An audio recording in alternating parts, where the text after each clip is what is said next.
Hey guys, it's Chedic, and I will be reviewing this gun later. Just give me some time. Tips and tricks are more important so you guys can kill the Storm King before the weekly reset today. Because if you kill it today now, and you kill it later, you can get 2 mythic weapons. And I will be reviewing both of the mythic weapons I get. So, before we do that, we have to talk about guns. And before we talk about the heroes, guns. So, the first gun I use for main crystal damage is the Spyglass. The Spyglass has these rolls on it: critical rating, reload, physical, crit damage, and crit damage. Now the reason we're using physical is because the Storm King has no element, so you need to use physical on your weapon to do the most damage. And you can run this on every hero. I ran this on every hero and it was wonderful. Now let's move on to the next thing, a de-atomizer. I ran a crit build on this one and energy. It is crit rating, heat capacity, crit damage, and 36 damage to miss monsters and bosses. This is a great weapon, and you're absolutely going to need this or something like it, or well, a friend with it to kill the Storm King. And then the last weapon that we used is the Surround Pound. Now I know what you're thinking, but the Wicked Wind does more environmental damage. It's much stronger. True, it's right, but the Wicked Wind whiffs hits. It misses a lot, and it misses too much for me, and I can't handle that. So what we did is we started using the Surround Pound because it hit more and it did a little less damage, but it was consistent, so we basically did a little more damage. So the Surround Pound build we went with was crit damage, element physical, and attack speed and crit damage. Actually, the damage wasn't there. It had attack speed, but I changed it to damage. In the video that I showed in the clear, it was attack speed. All of them physical. Now that those weapons are out of the way, let's move on to the heroes. So the first hero that I used in the video was Link's Cassandra. Now Link's Cassandra is insane.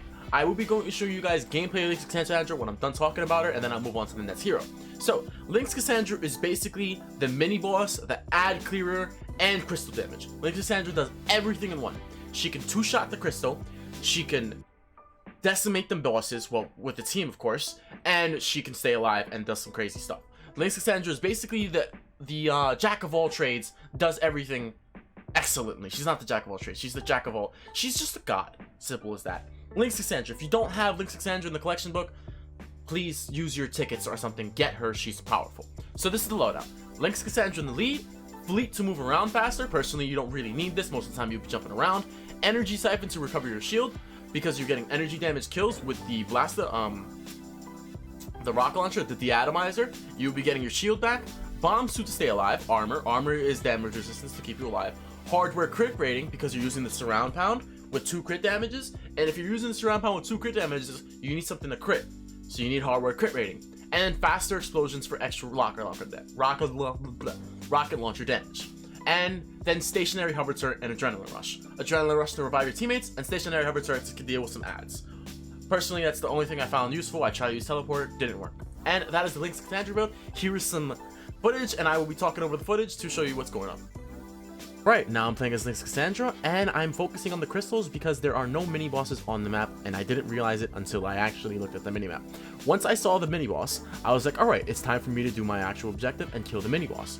But I realized that there were too many husks around, so I threw down a slow field and a smoke bomb so I can kill the husks while focusing on the mini boss.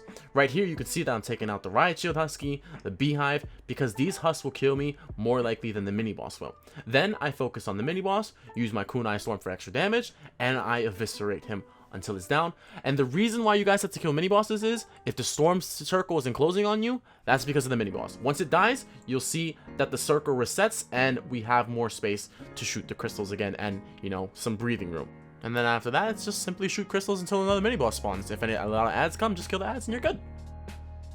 The next build that I used but wasn't in the video was basically a Warcry build. Basically what we were doing was, we noticed that we were doing insignificant damage to the horn. We would kill it, but it would be close every single time. So what we did was, we were like, okay, we'll change one of the 3 Link's Cassandras to a soldier build. And once we did that, oh my god, everything got easier. It's a little harder to stay alive though. So personally, this is the soldier build I ran to stay alive literally every single time. With all of the abilities and all of that, I had 1,000,000 health almost every single time, and it was wonderful. So basically, this build is practice in combat, Warcry duration by 9 seconds. You could use basically whatever Warcry build you want. I just went with this one because it's the only Warcry hero I had that was nice. And then Blast from the Past, Soaring Hide, Soaring Claws. Claws for extra damage on the thing. I honestly should stick a better hero in here. Survivalist didn't really work. I honestly could not recover my million health pool. Mighty Roar and Bomb Suit. Mighty Roar increases the Warcry radius by 25%, and Bomb Suit keeps me alive. Then Adrenaline Rush and Stationary Resort. You could build a better Brainiac Jonesy build. You can. It's super easy. But this one was pretty good. And now for the last loadout. Well, first, actually, we gotta show some footage of Brainiac. Now, Brainiac Jonesy's main objective is really just to buff everyone else to do more damage. To buff the main stage Quinn, the main DPS, to buff the freaking Lynxes. And as you can see, with main stage Quinn and all of them and the Warcry, we just went to town on the Horn. And then, well, we just destroyed the Storm King. Here, I'll let you watch it. Guys, staying alive, you nerds!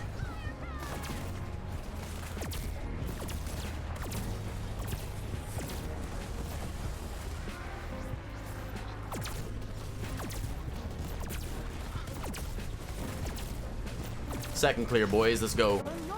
2 clears one day. Let's go. 2 clears one day. That. And this is the last loadout for the build. Now, I love this build. It's so good. Thank you for the follow. How is that alert coming? I am not streaming. We're gonna leave it in the video. So, the last build was the main stage Quinn build. The build I used in my solo Storm King build. Yeah, we brought that over because it rocks.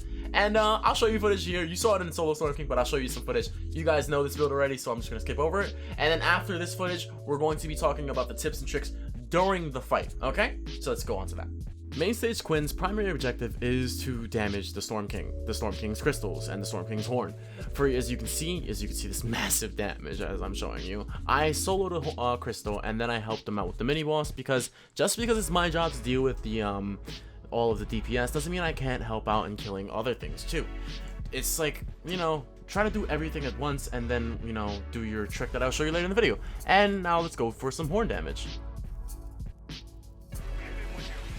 Perfect. You blocked me in. You, I'm so sorry. Warcry? Up.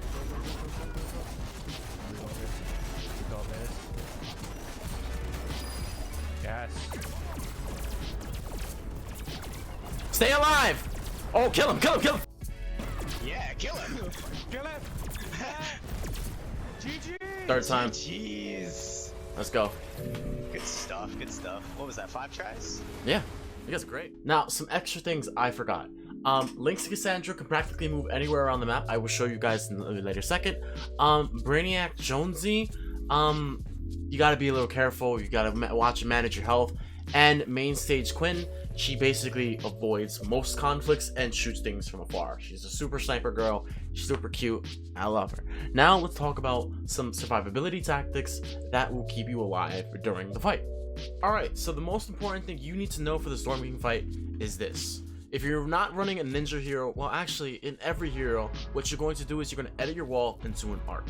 When you edit your wall into an arc, basically husks can't hit it. So what you do is you place down your arcs, a floor or a pyramid, you actually have to place a pyramid, then you jump up and you surround it. I do this a lot when I'm fighting the Storm King, but basically this stops the husks from hitting it. At most, they'll destroy the pyramid and this floor, but once that's gone, it's still standing. So I use this to stay alive from husks hitting me because you gotta do this as Brainiac Jonesy and as main stage Quinn. And you can go even further with the ninja, I'll show you in a second. But basically, nothing can hit you and you're free to just run around from the meteors. You can extend your platform as much as you want and just keep doing this so you can avoid the husks below. If they do destroy it, if they do, they will destroy it. It happens at fun times. The Storm King will also do his move that destroys it. What you're going to do is you're gonna just go back down and just do it back. You know, just jump back in, make it as fast as possible. Basically, just do it as fast as you can, get up in the air, basically perfect that as much as you can. A little bit of BR and save the world, I hope you guys don't mind, but it's very necessary. You need to learn how to do something like this in order to survive the Storm King fight, or you'll just die. Same with Brainiac Jonesy and all that, but with Link's Cassandra it actually gets a lot easier. You can do something like, well, I'll show you. Alright, and with Link's Cassandra, it's pretty much the same thing. You just edit your thing, and then you just double jump, and you could just easily do it like that. Like, it takes literally no time. You don't have to put the pyramid. All you do is you spam the floor, and then you bam, bam, bam, bam. And you can keep going as up. Like, you can do this to get to the horns and stuff, and nothing will hit you. You're basically safe. But as Link Cassandra, you will have to go down and kill the mini bosses because it's your job. But if you're ever in danger, you literally just gotta find an island, double jump, and then just bam, bam. No skill involved, just bam. And you're good. You're in the air. You can just shoot the Storm King. You got some... What did I shoot? And then you're good. All you gotta do is Link Cassandra. Same thing. And now we'll talk about how to actually complete the fight, which is important after learning all of these tips and tricks. Alright, so let's just cover over some footage. And, well, yeah, I said that, but there's nothing else to cover except for general communication issues. You need to talk to your team. You need to cooperate with your team, much like Fortnite. You need to tell your team what's going on. For example, the Storm King's charging up its instant kill beam. Tell your team that. You're up to the 4th crystal, and if you hit the 5th crystal, and the horn damage begins, tell your team that. Shout out how many crystals you destroyed. The team needs to know this information so they can properly prepare to do the next step. You see a mini boss and you start shooting them all alone, and then the circle closes in and no one notices. That's your fault for not selling it out. You need to tell the team what's going on so you guys can work together and take it on. It's a group project, it's a group mission, and you will never be able to solo it. So trust me, rely on your team. It's very important. Also, 5 crystals. You need to kill 5 crystals in order for the Storm King to take damage, so remember to call that out. And also, you need to kill the horn in one phase. Otherwise, the circle will close in and you'll die. And I talked about this earlier, but the mini boss. You know what the mini boss does? It closes the circle in. And if you do not destroy the mini boss, you will die. So, basically, talk to your team. Those are some tips. Those are the hero loadouts I gave you. If you guys need anything else, let me know. And if you guys enjoyed the video, don't forget to leave a like, comment, subscribe, all that juice. And also, give my creator code this try, Why not? I'm sorry. And yeah, thank you guys for watching. If you need any more tips or you ever want to play with me, well, stop by on Twitch or something. And I'll catch you guys later. Toodles.